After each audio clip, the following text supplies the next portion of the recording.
বর্তমানে টেট 2022-এর এবং TET 2017 respectively 23টা এবং 24টা টোটাল 47টি প্রশ্ন এবং উত্তরপত্রের ভুলের সাপেক্ষে যে মামলা সেই মামলা এর আগে টেট 2014 আমরা চ্যালেঞ্জ করেছিলাম, এখানে কিন্তু 6টি ভুল উত্তরপত্র বেরিয়েছিল, ফলে সেখানে 6 নম্বর পেয়ে অনেকেই পাশ করে পরবর্তীতে চাকরি পেয়েছিল। Hello and welcome to a new video. Primary প্রশ্নভুল মামলা বা প্রশ্ন উত্তর অসঙ্গতি মামলা দুদিন আগে মহামান্য ডিভিশন বেঞ্চে শুনানি ছিল।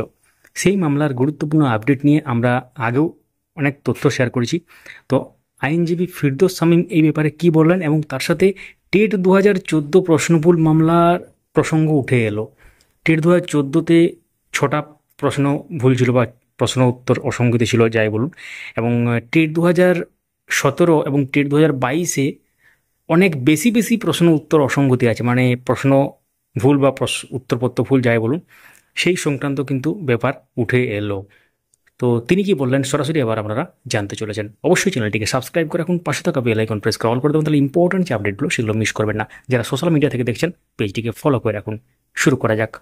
দেখুন, মহামান্য বিচারপতি সোমেন সেনের ডিভিশন বেঞ্চ যে এক্সপার্ট কমিটি সেটার ফরমেশনটা অল্টার করেছে। এর আগে এক্সপার্ট কমিটিতে ছিলেন ক্যালকাটা ইউনিভার্সিটির এক্সপার্ট, বিশ্বভারতীর এক্সপার্ট এবং বোর্ডের এক্সপার্ট, সেটাকে অল্টার করে করেছেন যাদবপুর ইউনিভার্সিটির এক্সপার্ট এবং প্রেসিডেন্সি ইউনিভার্সিটির এক্সপার্ট এবং তার সঙ্গে বোর্ডের এক্সপার্ট।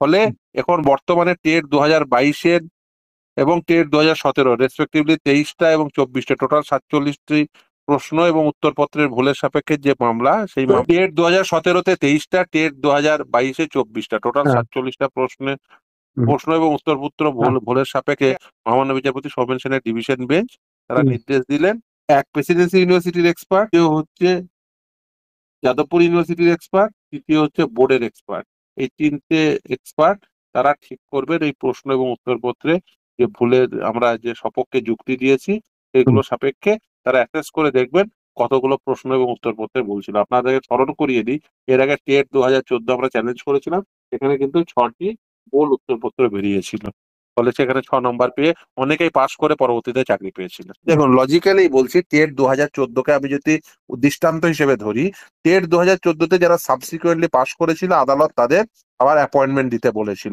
প্রতিভা মণ্ডল সহ একাধিক জন তারা অ্যাপয়েন্টমেন্ট পেয়েছিল। ফলে এই যে টেট 2014-কে যদি আমি উদাহরণ হিসেবে দৃষ্টান্ত হিসেবে ধরে থাকি, ফলে যারা সাবসিকুয়েন্টলি পাশ করবেন তারা সাবসিকুয়েন্টলি আবার চাকরি পাবেন, অনেকে ফিউচার ভ্যাকেন্সিতেও পেয়েছেন।